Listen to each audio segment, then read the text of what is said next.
we know that some of you have asked about whether our company is going to make a public statement about the killing of George Floyd by a Minneapolis police officer. I want you to know I realize the importance of this issue. Therefore, I want you to understand our internal position. Carries on to say, this is a turbulent time in our country. The coronavirus and civil unrest have taken their toll on our way of life. We at Madison Square Garden stand by our values of a respectful and peaceful workplace. We always will. As companies in the business of sports and entertainment, however, we are not any more qualified than anyone else to offer our opinion on social matters. What's important is how we operate. That from James Dolan, CEO and executive chairman of the New York Knicks. The New York Daily News says it this way. You see their back page that says, quote, quiet man. So that's how they portray all of this. Max, we're going to begin with you on this. Will the Knicks pay a price for their lack of response? Of course. They've already paid the price. No one wants to play for Dolan. It's a garbage organization headed by a guy who can't seem to get anything right. And it's willful. It's not like he accidentally can't get it right. His values are obviously lacking, clearly. For the head of a company to come out and say, and as Pablo Torre tweeted out yesterday, Stephen A., only two teams haven't made statements about this. One is the Spurs, whose coach, Greg Popovich, arguably the most well-known basketball coach in the world, had very strong comments, as he normally does, and he was not muzzled. Madison Square Garden's the only other place, and no one who works for that organization has Popovich's standing. So if the Knicks don't make a statement, no statement really is made and heard. And the fact that he says the values are a peaceful and respectful workplace, what does that mean? It means nothing. It's an empty statement from a garbage organization. What? A peaceful and respectful workplace? Yes, that's the bare minimum. You know, like, we insist that all our employees breathe oxygen. Yes, of course. Like, that doesn't say anything. It doesn't mean anything. That's the only value you have? And Stephen A., when he says we are no more qualified to speak out on social issues than anyone, well, who says you are?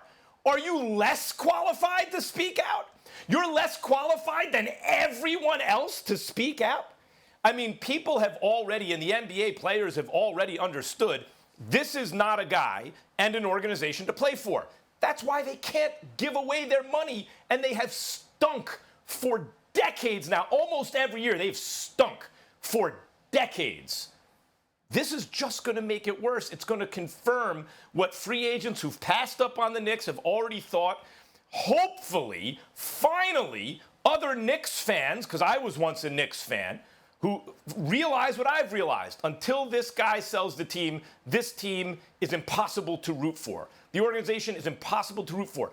In the face of this, you can't make a comment other than a completely empty comment about how your values are peacefulness and respectfulness in the workplace? Yeah, no kidding, Sherlock. Yeah, the workplace should be a peaceful and respectful place. That's the only thing you say? That's the only value you can point to? Listen, the Knicks' fate has been their just desserts, because the guy who owns the team has no business owning an NBA team.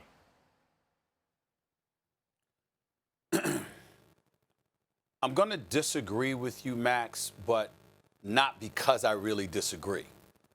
I'm going to disagree with you in terms of this having a negative impact on the New York Knicks, because I don't know how much worse it can get, A.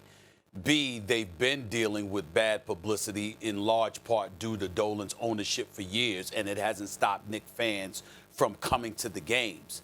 And C, essentially, that there's nowhere to go but up. That's why I'm disagreeing with you in terms of it having a negative impact. They were already in the sewer.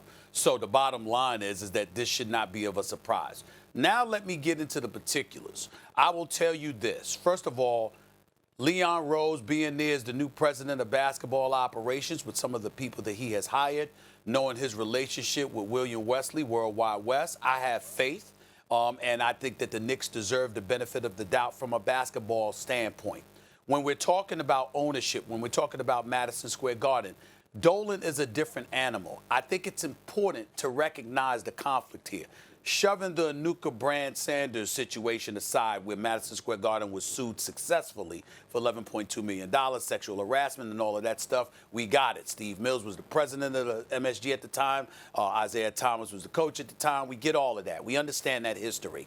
Here's the thing that I think it's important for people to understand. Outside of that, Dolan has a relatively exceptional record hiring African Americans and women in executive positions within Madison Square Garden. Anytime you bring his name up, Max and Laura, to anybody in terms of being cynical, they bring that up to his defense. That certainly happened this morning when I made a few calls in regards to this particular matter. Fair enough. We have to acknowledge Dolan has a very good record in that regard. Here's where Dolan messes up. Dolan is conflicted.